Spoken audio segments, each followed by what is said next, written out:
Bonsoir à toutes, bonsoir à tous. J'espère que vous allez bien. Est-ce que vous m'entendez correctement?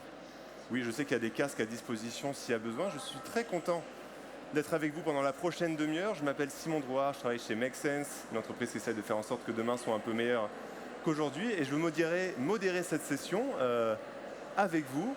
On va parler entrepreneuriat, on va parler impact. Tenez-vous bien, on va parler entrepreneuriat à impact. Ces entrepreneurs qui allient viabilité économique, performance économique et transformation positive du monde. Et on va essayer de creuser avec trois profils qui vont me rejoindre dans un instant. On va essayer d'aller creuser un peu leurs péripéties, leurs doutes, leurs visions, leurs missions, ce qui les trouble, ce qui les fait vibrer et comment ils s'en sortent pour disrupter, innover et apporter de nouvelles propositions de valeur dans leurs écosystèmes respectifs.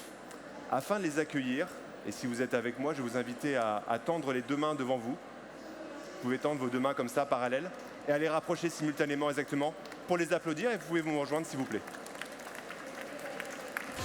Tout ce qui était applaudissement quelque part. Merci, c'est un bonheur de vous avoir, je suis très content.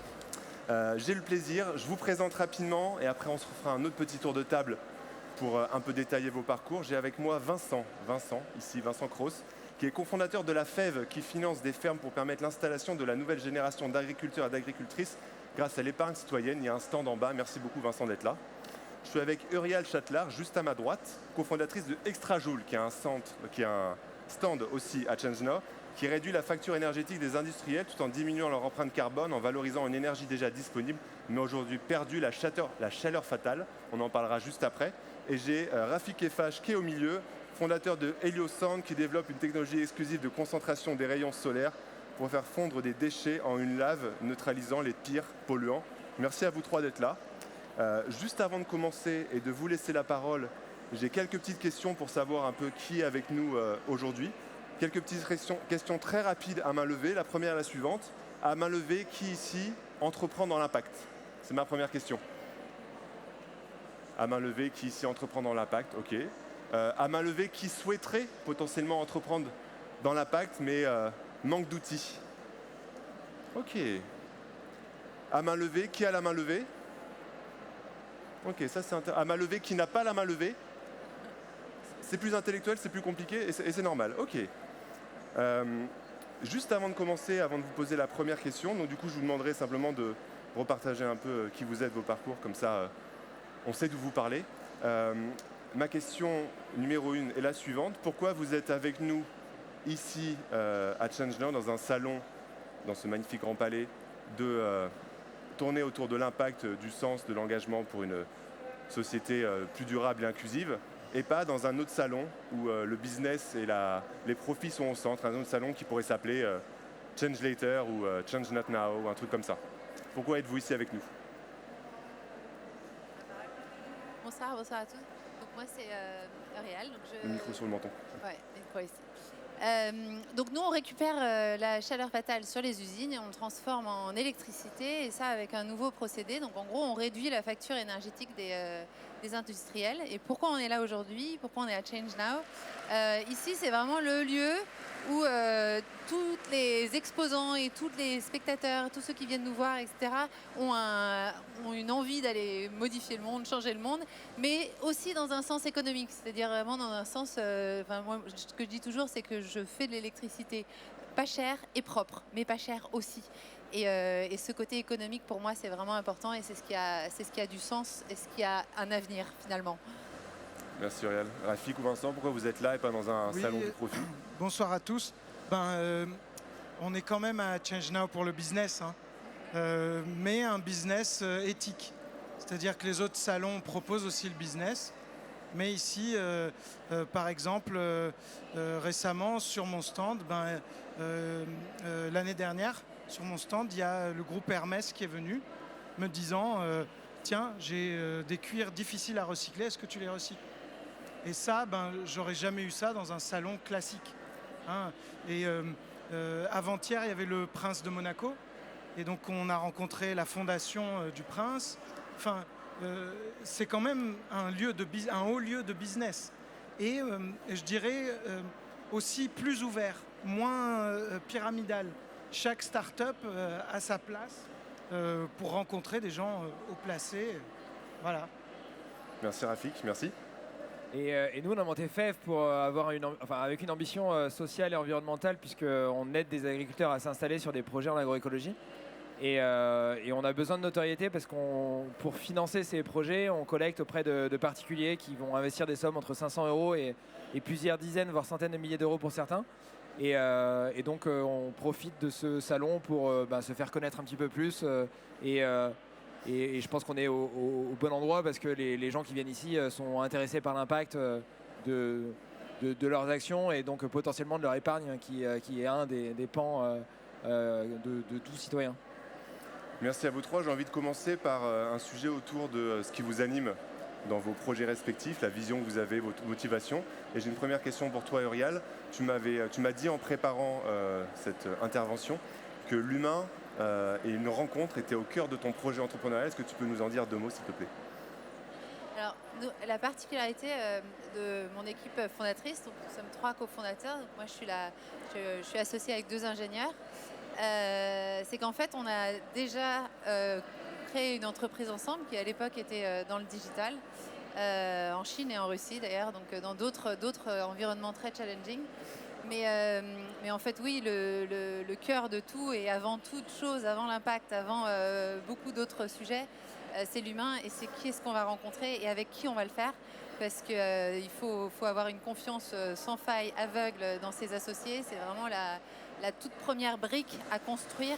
Elle est là. Donc moi, j'ai eu la chance de rencontrer mon associé. Donc en 2008, on a monté une entreprise qu'on a revendue en 2013. Nos chemins se sont complètement séparés pendant 10 ans.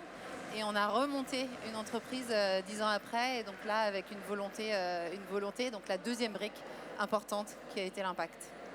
Merci. Il y a Rafik, il y a évidemment aussi de l'humain au cœur de tes activités, forcément. Mais tu me précisais en préparant ce moment que tu avais été initié, je ne sais pas si c'est le mot que tu avais employé, mais initié à l'impact via Ticket for Change. Est-ce que tu peux nous dire un petit mot de comment ça a commencé pour toi ces réflexions et quelle place ce parcours a eu dans ton aventure? Alors, merci pour la question. Effectivement, je ne sais pas si vous connaissez le parcours Ticket for Change. Moi, je suis physicien à la base, mais j'ai basculé dans le monde de la finance et du digital quand j'ai cherché du boulot. Et à un moment donné, il y avait une rupture de sens. Et j'ai décidé de faire le parcours Ticket for Change, qui est en fait, pendant 6 mois, vous rencontrez les entrepreneurs de l'environnement et ils ont un bus où ils nous emmènent à travers toute la France, rencontrer les écosystèmes et nous dire qu'il est possible d'entreprendre dans l'environnement, y compris des investisseurs, des clients potentiels. On avait rencontré Yves Rocher, même le directeur. Et donc c'est dans ce parcours que j'ai décidé de créer Heliosand et où j'ai rencontré mon associé, Geoffrey, qui faisait le parcours lui aussi. Et maintenant, ça fait 6 ans qu'on ne se quitte plus. Et donc l'aventure humaine est indispensable. Souvent, on voit quelqu'un derrière un projet alors que c'est une équipe. Et souvent, on dit mon idée. Et en fait, j'ai compris le jour où je disais plus mon projet, mais où je disais notre projet. Et c'est là où les choses m'ont dépassé. Et donc Ticket for Change et Change Now sont très liés. Donc je rencontre mes copains de promo, je rencontre les promos suivantes où on leur fait des interventions. Donc c'est 100% humain. Bien évidemment, entreprendre, c'est clairement humain. Il y a un sujet qui vous lie tous les 3. Je peux poser la question à toi, Vincent, mais n'hésitez pas, Urial et Rafik, de rebondir. C'est dans mon imaginaire, et vous allez me préciser comment vous l'interprétez, on dit non à beaucoup de choses quand on entreprend pour l'impact versus entreprendre pour le profit simplement. On peut dire oui à tout. Du coup, ma question est la suivante. Comment vous jonglez entre, et Vincent, tu peux commencer à répondre, mais comment vous jonglez entre viabilité économique et progression dans vos business respectifs et continuité de votre aventure entrepreneuriale? À quoi vous dites oui en faisant ça? À quoi vous dites non en entreprenant dans l'impact? Ouais, c'est une question qu'on se pose tous les jours. Nous, dans ce qu'on fait au quotidien, on accompagne des agriculteurs à s'installer en bio. Et aujourd'hui, il y a de plus en plus de pratiques agricoles. On parle d'agriculture régénérative, on parle d'agriculture raisonnée, on parle d'agroécologie. Et en fait, il y a plein de définitions qui sont mises sur ces différents termes. Et tous les jours, on se pose la question de quel type de projet on veut ou pas financer. Et en fait, si on se rend compte que si on élargissait le spectre et qu'on changeait un petit peu la norme, on arriverait à faire beaucoup plus de business que ce qu'on fait aujourd'hui. Mais en fait, on n'a pas fait notre projet juste pour faire du business et faire plus de volume, mais pour vraiment essayer de changer la manière de produire en France et d'essayer de favoriser certaines pratiques qu'on pense plus vertueuses pour l'environnement, pour la santé. Et donc, on passe notre temps à refuser des projets qu'on pourrait faire en temps normal. Je pense qu'il faut rester quand même un peu pragmatique et pas dire non à tout.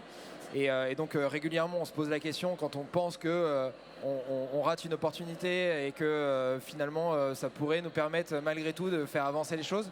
Mais c'est vrai qu'on a essayé de se fixer des lignes et tant qu'on arrive à avoir une activité qui est rentable et que on arrive à vivre de ce qu'on fait, on se dit qu'on n'a pas besoin de bouger, de lâcher la bride sur les sujets environnementaux sur lesquels on s'est mis des critères assez ambitieux.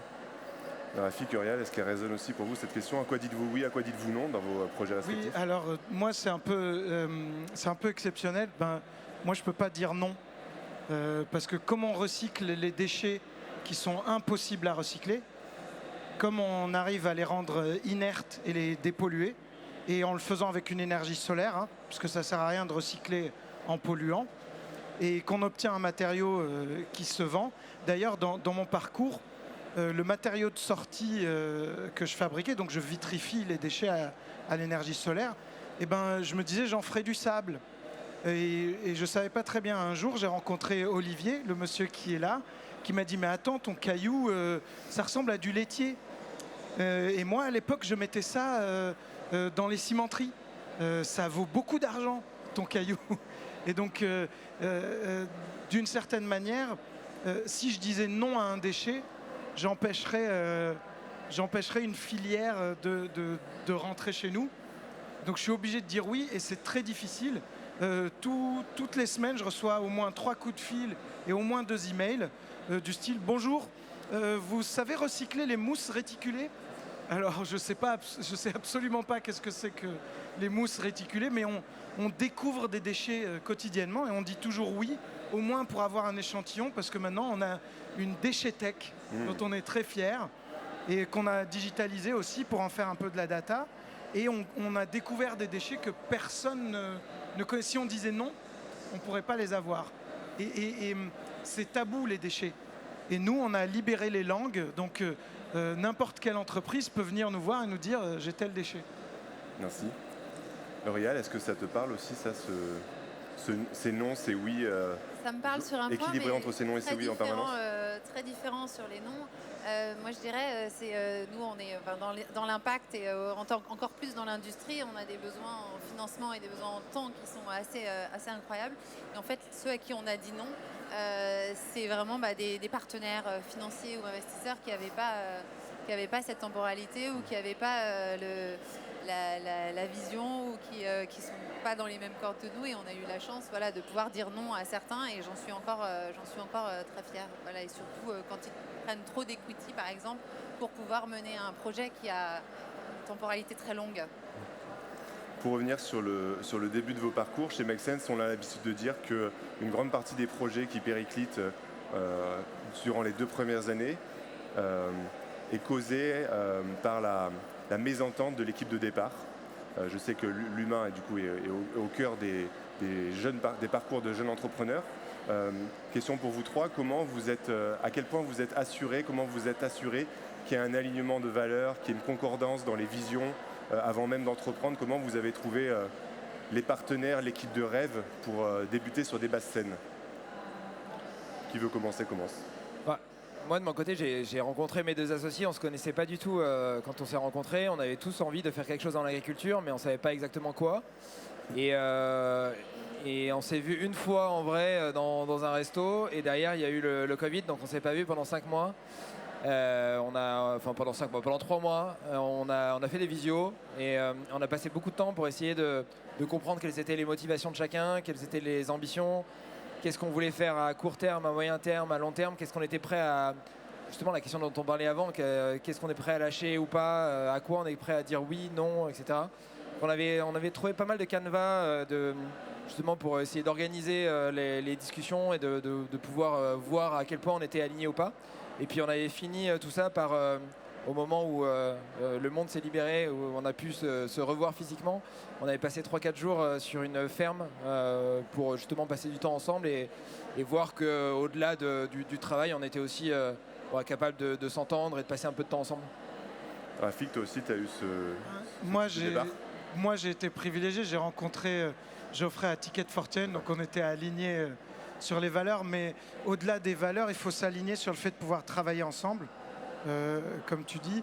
Et donc, il faut expérimenter. En fait, avant de se jeter dans le vide, il faut essayer. Donc, passer du temps ensemble, faire des workshops, faire des canevas.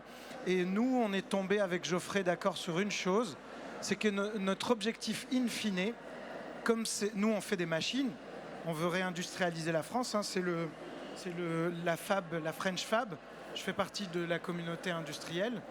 Donc on était alignés sur le fait qu'on voulait créer une école autrement, donc à long terme. Donc à court terme, on était d'accord, et à long terme, il faut qu'on fasse une école de maker. Donc, il faut avoir des projets au-delà de la boîte aussi, qu'on a en commun, et tester si on peut travailler ensemble. Voilà. Nous, ça va de soi parce que la deuxième fois, on avait déjà entrepris ensemble la première. Donc, et la première date de 2008. Mais je dirais que les valeurs, c'est super important et un complément de compétences. Moi, je suis vraiment sur la partie sales et funding de l'entreprise, là où en fait, finalement, mes associés, ils font pas du tout cette partie-là, voire ça les ennuie complètement. Et puis avoir ce que j'ai dit au début, avoir cette confiance aveugle dans mes associés. C'est important.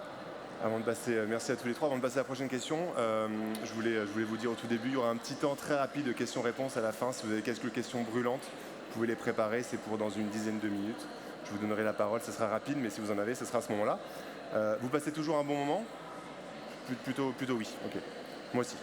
Je voulais vous demander, aussi question pour tous les trois, parce que vous avez plein de points communs, comment vous êtes perçus dans vos secteurs et dans vos industries respectives, et comment vous avez adopté la posture idéale pour ne pas être la néo-startup qui vient rafler des parts de marché, pour ne pas être le projet qui vient expliquer aux anciens comment ça fonctionne, comment vous êtes positionné pour vous intégrer intelligemment, sereinement dans vos écosystèmes.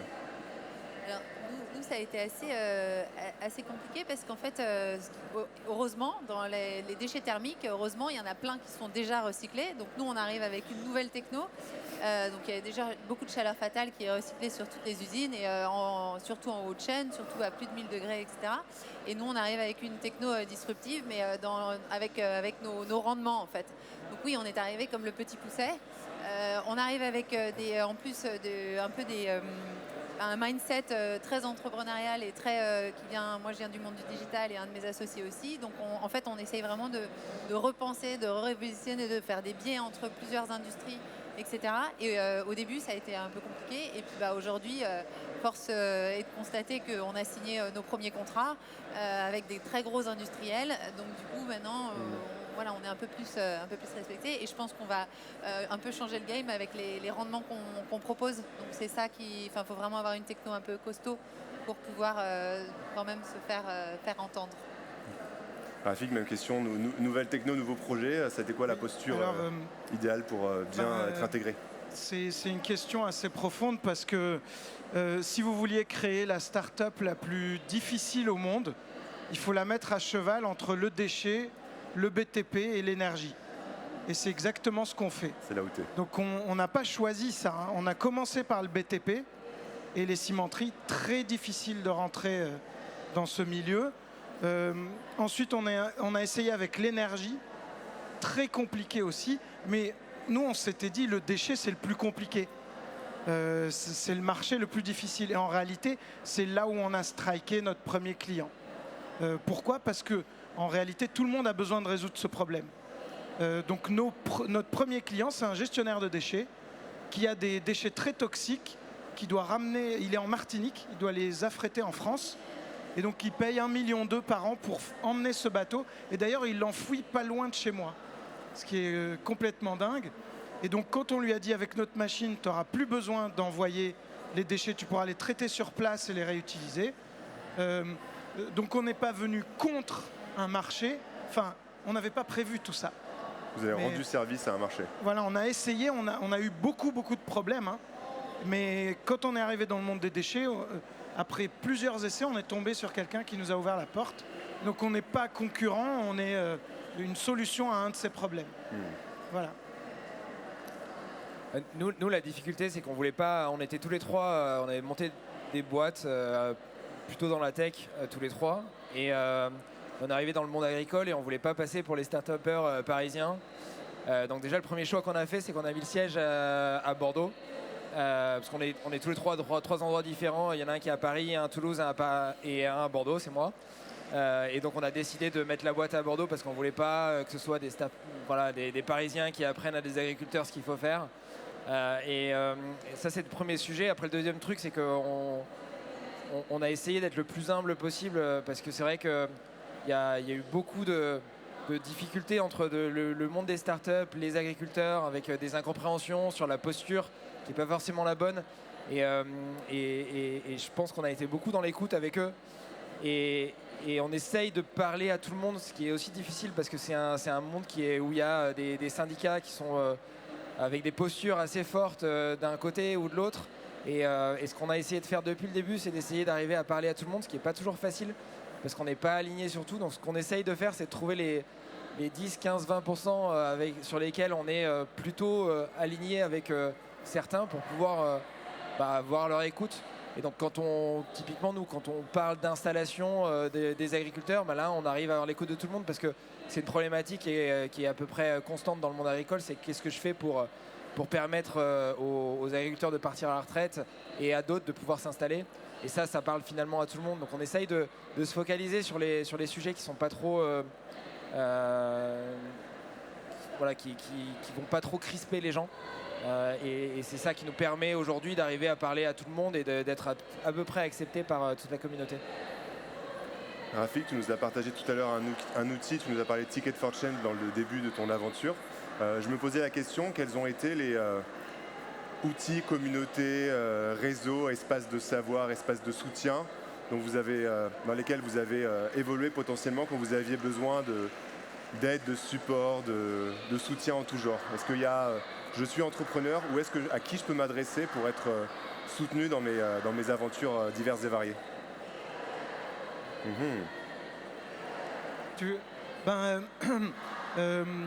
Steve Jobs, un jour, a expliqué que quand il était enfant, il voulait faire un convertisseur analogique numérique et il a cherché dans le bottin. Alors, tout le monde est d'une génération qui connaissent le bottin. Et il a cherché dedans le numéro de téléphone du directeur de HP, qui à l'époque faisait les premiers ordi portables. Allô monsieur, bonjour, je suis un jeune de 14 ans et je veux faire un convertisseur. Do you have spare parts? Des pièces détachées? Et le type était fasciné d'avoir un enfant. Et il lui a dit, bah oui, viens. Et il a fait son stage en été. Et ce qu'il disait dans cette interview, c'est si vous décrochez le téléphone et vous demandez de l'aide, aucun entrepreneur va vous dire non, dégage. Moi-même, quand je reçois des appels de gens qui commencent à entreprendre, c'est presque un devoir entre nous de nous appeler. Donc vers qui je me tourne? Vers mes mentors et mes premiers investisseurs. Là, hier, on a eu un email très difficile, vraiment qui met à mal la boîte. Et ben, j'ai réussi à passer 3 coups de fil à des investisseurs qui ne sont pas disponibles. Mais ils ont pris le temps et ils m'ont donné d'abord, ils ont remis au pot pour régler le problème et ils m'ont soutenu en me disant tu vas faire ça, écris tel mail, appelle telle personne. Donc c'est toujours ne pas avoir peur de décrocher le téléphone et de demander de l'aide. Il y a plein de gens qui ont envie d'aider quelqu'un qui veut faire avancer le schmilblick. Et donc les pages jaunes, l'outil essentiel des entrepreneurs de demain, je note précieusement. Il nous reste 4 minutes 30, le temps passe très très vite avec vous. Petite conclusion, est-ce qu'à main levée, il y a une question brûlante? Moi j'ai des questions, si vous n'en avez pas, tout va bien. Est-ce qu'il y a une question brûlante à poser? Je n'ai pas l'impression et c'est OK. La mienne est la suivante. C'est quoi vos top 1, 2, 3 conseils que vous auriez envie de partager à des entrepreneurs en lancement, ou les entrepreneurs actuels, sur l'équilibre de vie pro-perso, sur le début, les premiers pas, sur le passage à l'échelle, sur tout ce que vous voulez. Bon, moi, si j'ai un conseil, c'est de lancer un projet sur un domaine qui vous plaît. Parce que quand vous avez des problèmes, des merdes, des difficultés, c'est toujours cool de pouvoir se raccrocher au fait que vous faites quelque chose qui vous plaît, qui a un impact positif et qui est utile. Et donc, ouais, c'est le conseil numéro 1. Un sujet passion qui vous portera tout au long de vos projets. L'Oréal? Moi, le plus grand conseil que je peux donner, c'est de prendre le risque et de ne pas trop réfléchir. Parce que je vois beaucoup d'entrepreneurs passer par des études de marché comme pas possible, etc. Moi, j'ai jamais vraiment vu un entrepreneur suivre une étude de marché enfin, voilà, je pense qu'il vaut mieux prendre des risques, aller discuter avec des gens dehors, être dehors, aller faire des salons comme ça, rencontrer un max de personnes sur votre secteur, sur votre marché et juste foncer. Et plus on fonce et puis au pire on se plante et c'est pas vraiment très grave. Okay. Foncer, communiquer, prendre des risques, se planter. Merci beaucoup. Rafik, un top conseil pour les entrepreneurs? Déjà, les 2 conseils sont très bien. Effectivement, si vous aimez ce que vous faites, moi là, en prenant le métro, en venant, je pensais encore aux soucis que j'ai et je me suis raccroché à ma machine. Je me dis quand même c'est cool ce que je fais. Le projet en Martinique, c'est la plus grande loupe solaire au monde. Donc c'est quelque chose, une fois qu'elle sera établie, qui va avoir un impact. Et donc je m'accroche à ça et toutes les fois où j'ai voulu abandonner, je me suis toujours accroché à la technologie. Et c'est pour ça que j'ai jamais abandonné. Et je suis d'accord avec le fait qu'il ne faut surtout pas faire des études de je sais pas quoi, écouter les conseils de vos amis ou votre entourage qui va vous dire ah non, ça va. Faut se jeter dans le vide. D'accord. Et le 3e conseil, c'est de vous entourer de gens plus compétents que vous. Vous avez toujours envie de tout faire et il ne faut pas. Et il faut donner leur place aux autres. Il faut pas essayer il faut trouver un équilibre dans cette équipe où chacun a sa place, son autorité, mais surtout, il faut réussir à trouver des gens qui sont plus compétents que soi et de mettre son ego de côté et les valoriser. Merci à vous 3. Il nous reste 1 minute 30. Petit mot de la fin, où est-ce qu'on peut suivre vos projets? C'est quoi les actualités? Où est-ce qu'on se renseigne? Comment on reste en contact avec vous? Je dirais que nous, la page LinkedIn, c'est quand même là où on met le plus d'infos. Et surtout, nous, le gros enjeu cette année, c'est les installations sur site. Donc les premières, first of a kind. J'espère que tout va bien se passer parce que si on lance les premières installations sur site, après, on aura un tapis vert pour la suite. Il y a tellement de gisements de chaleur fatale qu'on pourra en mettre plein. Et je rappelle le nom Extrajoule, EXTRAJOOL. Merci Aurial. Rafik? Oui, alors nous c'est simple, c'est Helios comme le dieu du soleil et Sand comme sable en anglais. Heliosand en un mot. On a TikTok, Instagram, on est obligé de jouer le jeu de la com, donc on a des super petites vidéos pédagogiques qui expliquent ce qu'on fait. Vous pouvez nous trouver sur tous les réseaux sociaux. Heliosand. Et dans le beau temps. Et dans le beau temps. Évidemment. Vous pouvez nous trouver dans le beau temps. Et Vincent avec Fev? Et nous, c'est fev.co, feve.co ou Fermes en Vie, sinon sur les réseaux sociaux. Sur Instagram, on passe pas mal de petites vidéos et de contenus sur les agriculteurs, ce qu'ils font au quotidien. Et donc, c'est plutôt sympa à suivre parce qu'ils font des choses vraiment chouettes sur le terrain. Un grand merci à vous 3. Merci à vous toutes et tous d'avoir été là. C'est bientôt la fin du salon, bientôt la fin de la journée. Restez là, il y a Charles Pépin, le philosophe, qui va conclure ce très très beau moment avec vous. Ne bougez pas, prenez soin de vous, à très vite. Merci.